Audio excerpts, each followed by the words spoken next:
नमस्कार, मैं हूं आसिफ खान। मारो शहर बुलेटिन में आप सभी दर्शकों का स्वागत है। बुलेटिन में बात करेंगे एक बाप के पाप की, तो इसके साथ ही बताएंगे आपको एक बाप की इच्छा के बारे में भी। बने रहिए हमारे साथ, देखते रहिए मारो शहर।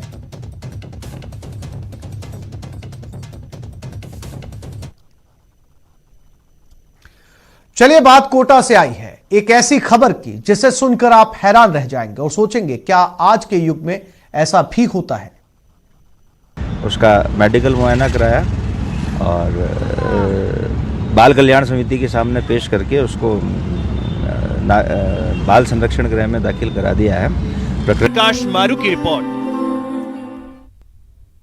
उस कुख्यात पपला की एक खास इच्छा जो करीब 1 साल से भी ज्यादा वक्त तक राजस्थान पुलिस को चकमा देता रहा।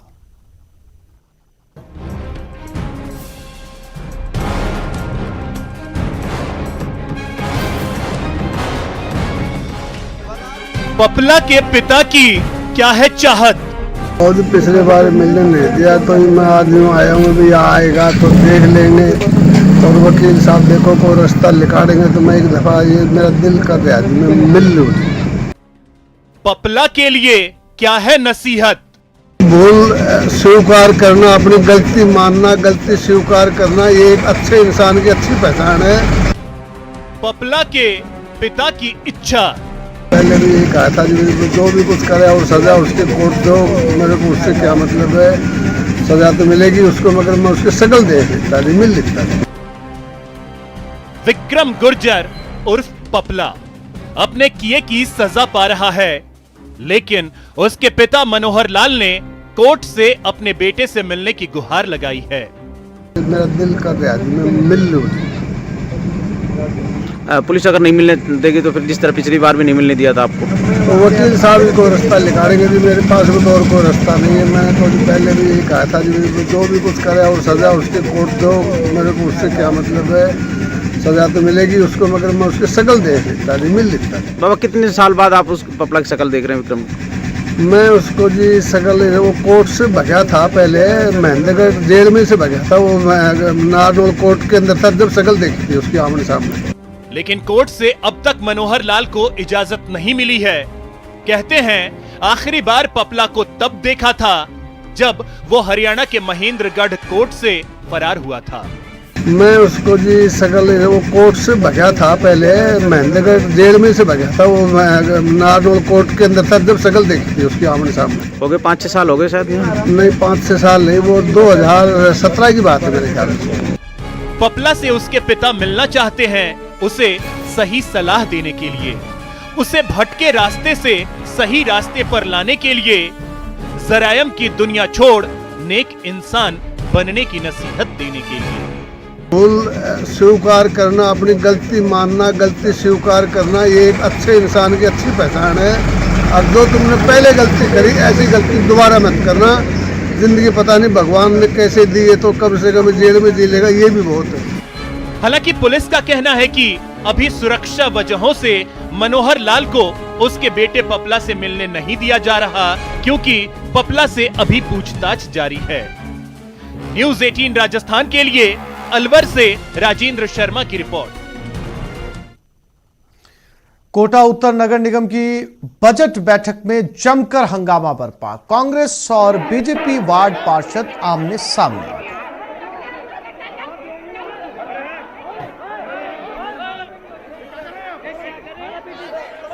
तस्वीरों में आप देख सकते हैं, ये हाथापाई तक की नौबत यहां पर आ गई और दोनों महिला पार्षद आमने सामने, और साफ तौर पर आप हाथापाई की स्थिति भी देख सकते हैं। सीधा एक लोकतंत्र की हत्या है। आज बोर्ड की बैठक सम्मानजनक तरीके से सभी वार्ड पार्षद गण अपने अपने क्षेत्र की समस्या से अवगत करा रहे थे सदन को, लेकिन सदन के कुछ असामाजिक तत्व महिला रूपी, जिनको या तो प्रायोजित करके इस सदन में लाया गया था कि अगर कोई क्षेत्र की समस्या को अगर आवाज बुलंद करेगा तो उसको बोलने नहीं दिया जाएगा। जिस तरीके से कोई भी सदस्य अपनी बात को रख रहा था, सत्ता पक्ष के पार्षद हंगामा करके बोलने वाले की आवाज को दबाना ये लोकतंत्र की हत्या है। ये एकजुट होकर चाहते हैं कि कोई क्षेत्र की समस्या नहीं रखे। क्षेत्र में जिस तरीके की समस्या है, सफाई, ये इनके बिंदु थे कि सफाई पे बात करो, तो इन्होंने हंगामा किया। थप्पड़ वाली बात तो ऐसी तो हुई नहीं, लेकिन संतोष बेरवा जी सदन के नीचे उतर करके कुछ विरोध कर रही थी, तो इधर से कांग्रेस की वो भी है, तो हॉट टॉक जरूर हुआ, लेकिन थप्पड़ जैसी ऐसी बात सामने नहीं आई, बल्कि इधर से एक गमला फेंका गया हमारी तरफ, जो आप देख सकते हो। तो यहाँ पर थोड़ी चोटिल भी हमारी पार्षद हुई है, जो की वजह से घायल हो गई। और इसी खबर पर ज्यादा जानकारी के लिए बात करते हैं हमारे संवाददाता अर्जुन अरविंद के साथ। अर्जुन, क्या था ये पूरा माजरा, क्या अब माहौल में सुकून है?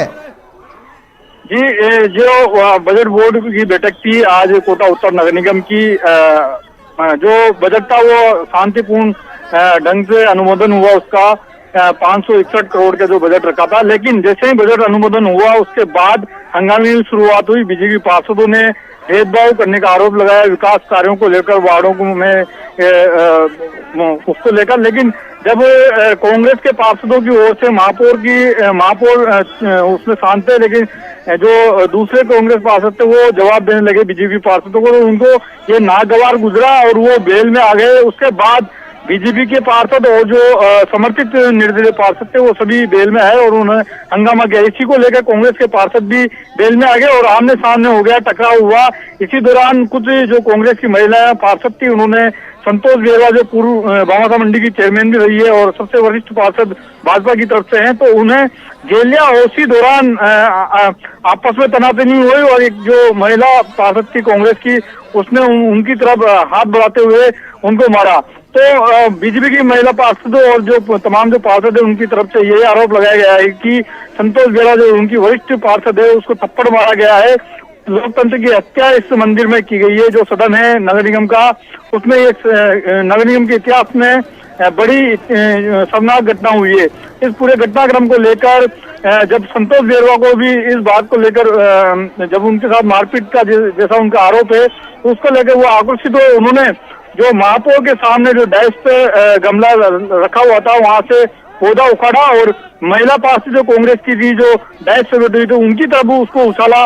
तो उधर से भी जो जमुना महिला है कांग्रेस की, जमुना बाई, तो उनका आरोप है कि जो संतोष बेरवा की तरफ से जो पौधा फेंका गया है उससे उनको चोट लगी है। और इन्होंने ये पूरा जो घटनाक्रम रहा, पूरा ड्रामा जो रहा वो इस तरह रहा। जब हंगामा हुआ, मारपीट हुई, थप्पड़ के आरोप लगे, तो उसके बाद भाजपा पार्षदों ने सदन में धरना दिया और वो वहां पर लेट गई। कांग्रेस की पार्षद जो थी जमुना बाई, वो भी सदन में लेट गई। तो उसके बाद आईजी के पास ये लोग पहुंचे हैं, भाजपा के पार्षद सर जिलाध्यक्ष। तस्वीरों में साफ तौर पर देखा जा सकता है अर्जुन की जो हंगामा यहाँ पर हुआ उसमें महिलाओं का झगड़ा जो है वो साफ तौर पर तस्वीरों में नजर आ रहा है। तमाम जानकारी के लिए अर्जुन आपका शुक्रिया।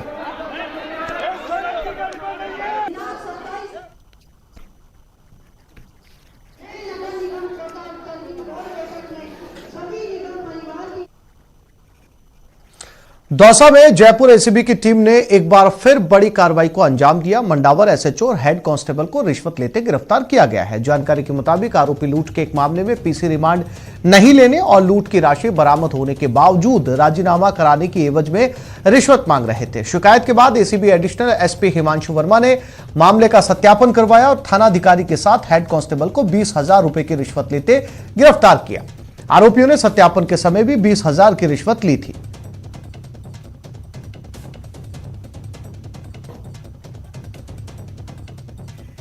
मेरा भाई बने सिंह सैनी को थाना मंडावर में लूट के मुकदमे में बंद किया एक सोहन सिंह के साथ में, और उस केस के अंदर उसका रिमांड नहीं लेने और राजीनामा करवाने आगे की एवज में रिश्वत की मांग 40,000 रुपये की जा रही। उसके क्रम में हमने 9 तारीख को सत्यापन की कार्रवाई कराई। सत्यापन के अंदर भूपेंद्र सिंह हेड कांस्टेबल ने 20,000 रुपये प्राप्त कर लिए। उसके बाद ट्रैप का आज हमने आयोजन किया। इसके दौरान 20,000 रुपये एसएचओ से बात करने के बाद, सत्यापन करने के बाद एसएचओ के पास गया वो परिवादी, तो एसएचओ ने जो बने सिंह हवालात में बंद था उसी को पैसे दिलवा दिए, जो फिर हमने उसकी पोजीशन से बरामद कर लिया।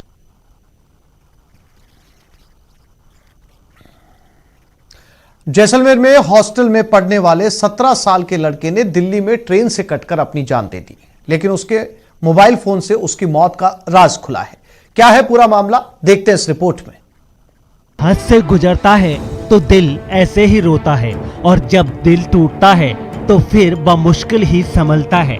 जो दर्द को दबा लेता है वो खुद को जीत लेता है, और जो दर्द में डूबता है वो खुद को खो देता है। कुछ ऐसी ही कहानी है चतुराराम की, जो अब इस दुनिया में नहीं। उसकी जिंदगी में जो तूफान आया उससे वो पूरी तरह टूट गया, और फिर सबको गुड बाय कह गया। ट्रेन के आगे कूद गया और पीछे अपने घर वालों को रोने के लिए छोड़ गया। हरियाणा में एक निजी हॉस्टल में रहने वाले चतुराराम के परिजनों को जब तक अपने बेटे की मुश्किलों के बारे में सच पता चला तब तक देर हो गई। आरोप है कि हॉस्टल में कुछ छात्रों के साथ आपसी विवाद के बाद चतुराराम ने दिल्ली जाकर खुदकुशी कर ली थी। परिजनों ने 3 छात्रों और हॉस्टल के वार्डन पर खुदकुशी के लिए उकसाने का आरोप लगाया है। लड़की के साथ प्रेम प्रसंग के चलते हॉस्टल वार्डन और हॉस्टल संचालक इसको मानसिक रूप से खूब हरेसमेंट करते आ रहे थे काफ़ी लंबे समय से, और इन दिनों बहुत ज़्यादा हरेसमेंट किया, और मेरे भाई को अंततः दिल्ली में जाकर के आत्महत्या के लिए मजबूर पड़ा। लेकिन सुसाइड का असली सच तो चतुराराम के मोबाइल में दफन था, और जब सच बाहर निकला तो घर वाले सन्न हो गए। मोबाइल से खुलासा हुआ कि चतुराराम का किसी लड़की से अफेयर था, जिसे लेकर हॉस्टल वार्डन और संचालक उसे प्रताड़ित कर रहे थे। 3 फरवरी को कुछ लड़के बुलाकर उसे पिटवाया भी गया। सच जानकर भी हॉस्टल वालों ने परिजनों को सूचना नहीं दी। 3 फरवरी को मारपीट के बाद चतुराराम अगले दिन दिल्ली चला गया।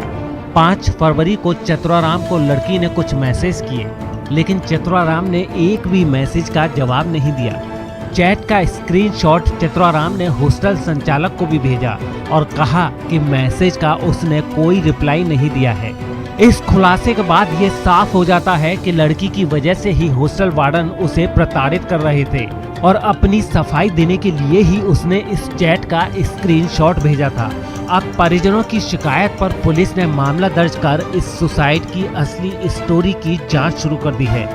मेरे भाई का मोबाइल फ़ोन भी सौंपा है, और उसमें जो हमें प्रारंभिक तौर पर जो हमें जानकारी मिली है वो भी हमने उनको अवगत करवाया है कि मेरा भाई जो हरियाणा में स्थित हॉस्टल संचालक बिहार पब्लिक स्कूल के वार्डन रावल चंद और हॉस्टल संचालक ओम प्रकाश की लापरवाही की वजह से मेरे भाई ने सुसाइड किया है। हरियाणा थाना के मुकदमा नंबर 9 वर्ष 2021 दर्ज हुआ, उस जो अनुसंधान मेरे जिम्मे किया गया, जिसमें मृतक चतुराराम के द्वारा दिल्ली में रेलवे स्टेशन पर आत्महत्या की, उसके संबंध में उसके पिता द्वारा एफआईआर दर्ज करवाई है। उसका अनुसंधान जारी है। आज मृतक का मोबाइल उसके भाई पेपारा के द्वारा पेश किया गया, जिसको वजह से कब्जा पुलिस में लिया गया है, जिसकी हर एंगल से अनुसंधान किया जा रहा है। खैर, फोन से खुलासा तमाम सवाल खड़े जरूर करता है, लेकिन सुसाइड का पूरा सच आना अभी भी बाकी है, और इसके लिए पुलिस चतुराराम के मोबाइल को खंगालने में जुटी हुई है। न्यूज़ 18 के लिए जैसलमेर से सिकंदर शेख की रिपोर्ट। अब बात करते हैं कोटा और दौसा में पेट्रोल पंप पर हुई लूट की। आइए दिखाते हैं किस कदर इन दोनों शहरों में लूटपाट की वारदात को अंजाम दिया गया और कैसे पेट्रोल पंप के कर्मचारियों से मारपीट भी की गई। कोटा और दौसा में पेट्रोल पंप पर लूट। दौसा में कर्मचारियों पर जानलेवा हमला। कोटा में कर्मचारियों से लूटे 1 लाख।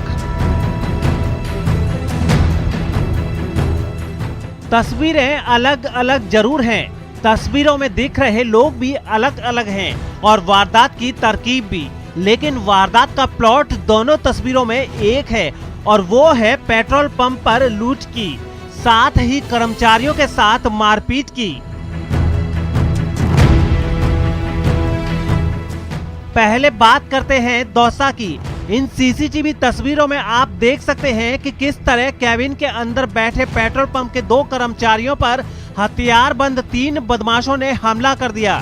लेकिन संख्या में कम होते हुए भी पेट्रोल पंप के कर्मचारियों ने हार नहीं मानी और बदमाशों का न केवल डटकर मुकाबला किया बल्कि उन्हें धक्का देकर कैबिन। तो इस बुलेटिन में फिलहाल इतना ही। नमस्कार।